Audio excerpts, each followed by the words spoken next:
चलिए question number 5 देखते हैं यहाँ पे हम। क्वेश्चन नंबर 5 में बोला गया है Sarthak is 8 to the right of Nikhil, Nikhil who is 21 from the right, Ramesh is 10 to the left of Sarthak and is 23rd from the left, then how many students are there in the row. तो बहुत ही अच्छा question है। एक रो आपको draw करनी पड़ेगी जहां पर सार्थक, निखिल और रमेश की बात की गई है। तो मैंने यहाँ पे एक रो ड्रॉ कर ली है। मुझे बताया गया था सार्थक जो है 8th राइट है निखिल के। तो अब यहाँ पर आपको सोचना पड़ेगा, आपने बेसिक से लेकर एडवांस तक कितने क्वेश्चन सॉल्व कर लिए, तो आपको क्वेश्चन रीड करते समझ में आ जाना चाहिए कि पहले रो में सार्थक आएगा या निखिल आएगा, पहले नाम सार्थक का लिखा जाएगा या निखिल का लिखा जाएगा। चलिए, तो यहाँ पे जिसका एक्यूरेट इन्फॉर्मेशन गिवन होता है हम उसी के रिगार्डिंग सबसे पहले क्वेश्चन को स्टार्ट करते हैं। तो देखो सार्थक 8th राइट, तो यहाँ से क्वेश्चन स्टार्ट नहीं होगा। कंफर्म रैंक गिवन है निखिल का, Nikhil who is 21 from the right. जो निखिल है ना, वो राइट से 21 प्लेस पर है। तो सपोज करो मैंने निखिल को यहाँ बिठा दिया, this is the place for Nikhil and he is 21 from the right side. अब देखो सार्थक जो 8th राइट है, वो वॉट एवर जो भी है, हमें निखिल का रैंक गिवन है, निखिल जो राइट से 21 प्लेस पर है। इतनी बात समझ में आई। अब जहां भी निखिल होगा उसके 8th राइट पर आप सार्थक को बिठा सकते हो। मेरी बात समझ में आ रही है। तो अब यहां से हम सार्थक को बिठाएंगे। तो निखिल जो 8th राइट है, सॉरी सार्थक 8th राइट है निखिल के, तो निखिल का ये first right, second right, third right, fourth right, fifth right, sixth right, seventh right और 8th राइट। तो ये प्लेस हो जाएगा सार्थक का। आई होप इतनी बात समझ में आ गई होगी। अब देखो निखिल का राइट से रैंक मुझे गिवन है, तो मैं सार्थक का रैंक भी पता लगा लूंगा। अब यहाँ पर आपके लिए बहुत ही इंपॉर्टेंट बात ये हो जाती है कि कुछ लोग काउंट तो कर लेंगे 21, 22, 23, 24 इस तरह से, और कुछ लोग ऐसे भी काउंट करेंगे 21 के बाद 20, 19, 18। तो ये पता होना बहुत जरूरी है कि सार्थक का रैंक 21 से ज्यादा आप यहाँ लिखने वाले हो या 21 से कम। तो इसके लिए मैंने एक वीडियो बनाई है कि आपको कब प्लस करना है कब माइनस करना है।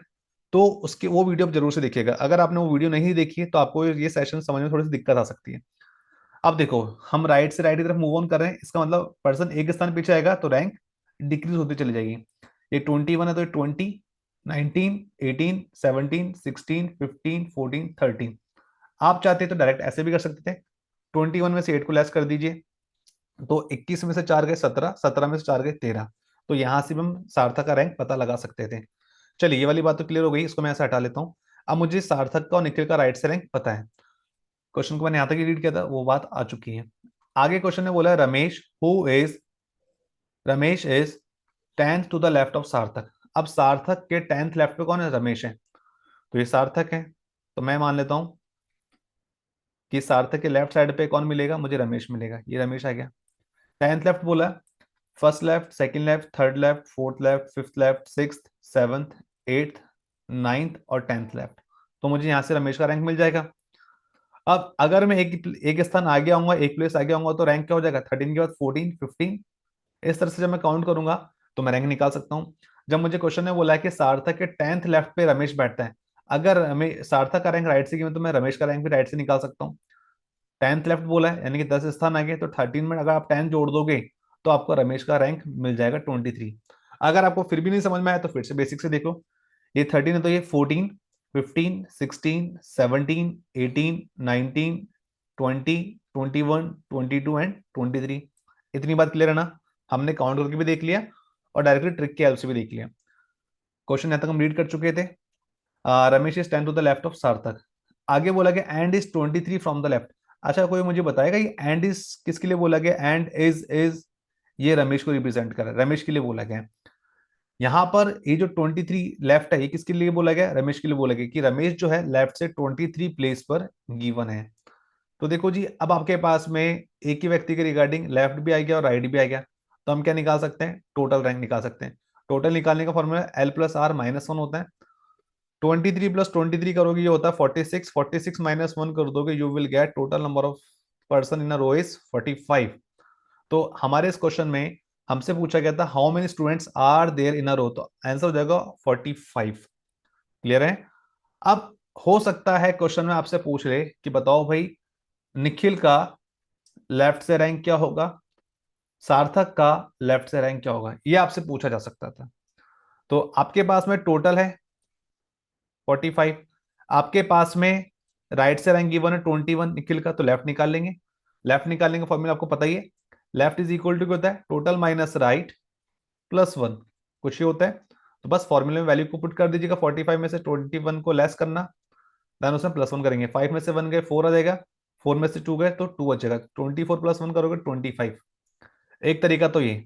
अब ट्रिक की बात करते हैं। अगर ये लेफ्ट से 23 है रमेश, तो इनके बीच में, रमेश और निखिल के बीच में एक ही पर्सन है, ये 23 है तो ये 24, और ये इसका रैंक कितना हो जाएगा 25।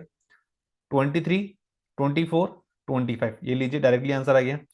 आपने एक तो फॉर्मूले की हेल्प से किया और एक हमने डायरेक्टली काउंट करके चेक कर लिया। ठीक है, दोनों तरीके हैं आपके पास। देखो मेथड बहुत सारे होते हैं, अब डिपेंड ही करता है आप एग्जाम में कौन सा मेथड ऑप्ट करते हो, किस तरीके से करते हो, और कितने मेथड आते हैं, आपने कितना नंबर ऑफ क्वेश्चंस की प्रैक्टिस की है, आपके ऊपर डिपेंड करता है। अब सार्थक की कोई रैंक पूछेगा तो डायरेक्टली बता लूंगा। ये 25 है तो 26, 27, 28, 29, 30, 31, 32 एंड 33। ये 33 है क्या? क्या हम फॉर्मूले की हेल्प से सार्थक का लेफ्ट रैंक पता कर सकते थे क्या? बिल्कुल। हमें पता है टोटल नंबर ऑफ स्टूडेंट कितने 45 है। हमें सार्थक का राइट से रैंक पता था कितना 13 है।